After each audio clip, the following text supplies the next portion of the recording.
Well, I don't know, but he sure is playing well. That's that's an easy, obvious thing to say. He is just he's very talented.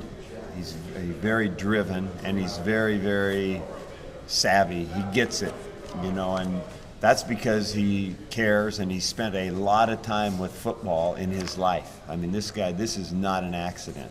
This is the culmination of a lot of work and a lot of great chemistry with his quarterback. Those guys have spent a lot of time together, so that's, like I said, it's not an accident that this stuff's happening.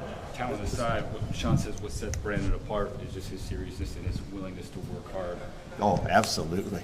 That's really the difference maker. We've seen a lot of people with talent in this world that they never realize their potential, but this guy, as talented, you combine talent with a great work ethic like this, and then you got a chance to be good. Like a lot of great duos, though, it's hard to tell which one's the more important piece, isn't it? Well, that's the beautiful thing about this. This is a team, and every part of it. None of it happens without some protection, and none of it really happens without a good supporting cast the other people that make some plays. Because if it's just a one-man show, then it becomes a little easier to defend. So there's got a lot of pieces that make all this stuff go. And the neat thing is both Sean and Brandon know that. They're confident in what they can do, but they know that they're part of a team that's growing. Mike, it was by no means a one-man show tonight. Talk a little bit about your defensive line and how they play, especially early on. Yeah, I thought defensively, we've seen these two very, very productive spread teams 2 weeks in a row. I thought, we limited big plays again.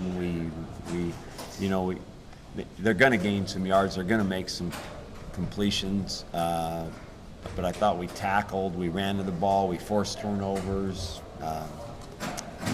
Playing very sound, way different than earlier in the year. Really proud of those guys. Good coaching by that group, and hard, good playing by our defensive team. How are you getting Brandon the ball? Like, everybody in the stadium knows he's going to get the ball. You still get it to him. How are you getting him? Well, that we were actually surprised a little bit tonight. We got more man coverage than we thought we were going to. So we kind of have to look at that, and we have to try to make sure that we find some stuff all the time that says, okay, because it does, that question gets scary. If somebody really wants to do something with him, what happens? But what we try to do, John, is move him. He's not always the same position. He'll line up short side of the field, and he'll line up to the wide side of the field. He'll be the single guy. He'll be with somebody else. We try to change that up all the time, and then just see what they're doing with him. And that's why other people have to make plays. And if other people will make some plays, and Sean will not just force it, then when it's there, he can get it to him, and then it's a pretty good deal. Are there times Sean just throws the ball and you think, well, Brandon will probably come down with it, even though that wasn't a great look? They've done that. They've done that, but not often. He's usually going where that's the thing. Where Sean's, I think, playing real well is he's usually going where we think he's supposed to go.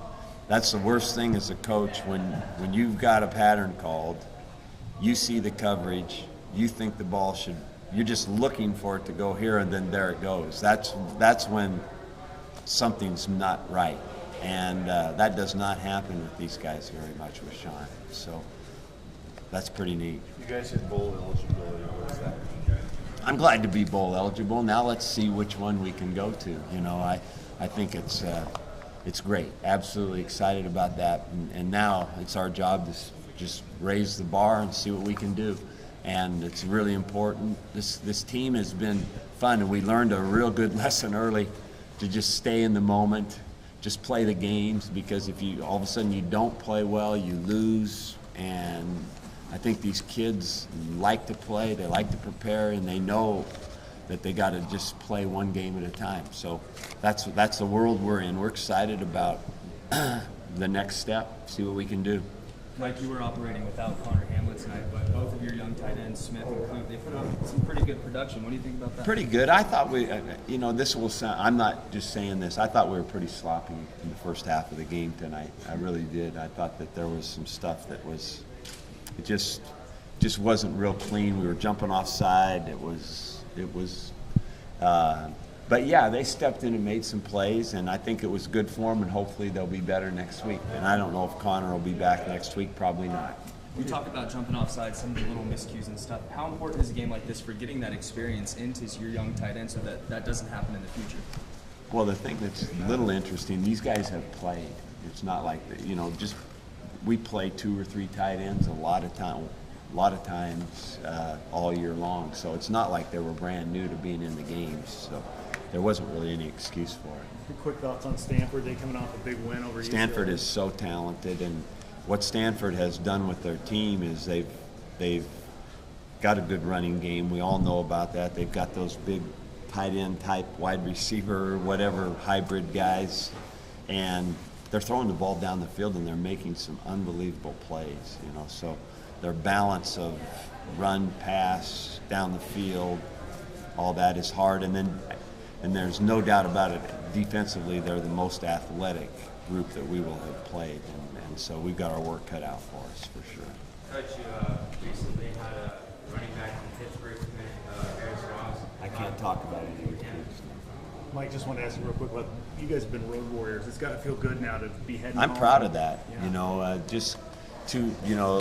I think this is maybe our 4th night game, or next week will be our 5th out of how many we've played.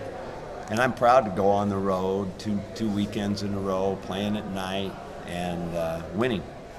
I think that's great.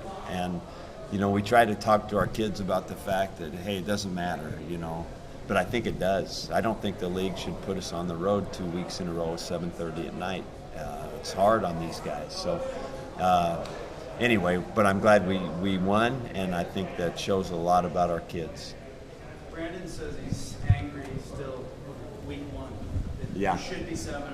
Yeah. Can you guys feed on that? Yeah, When does that die I think, out? John, I think it's a great lesson always, and I think it's a constant reminder is, hey, we got to get ready every week, because that's as simple as I can put it. I think it's just a great constant reminder of you better get ready to play, because anything can happen, and when you're ready, you got a chance. And I'm not surprised one bit about that. I know all these guys. That always lingers in everybody's mind right there. What if we were 7-0 right now? But once we lost, we'll take this. It's a pretty good next best step. And it says a lot about these kids and the group of guys I got coaching too. I think they've done a nice job of just steadily helping these kids get better. And these guys, there are some of the best older kids in this program I've ever been around. I mean, when you're talking about Brandon is just a junior, but Rashad Reynolds is unbelievable, and the other guy quietly a great leader is Murph on defense. And both Dylan and Crichton. And then the 2 guards, they don't say much, you don't hear about them a lot, but those Anger and Josh Andrews are rocks. I mean, those guys work hard, they get all bloodied up every week, and then they just come back and play. They're great examples for this team. So we've got some good older kids that are really helping this thing go.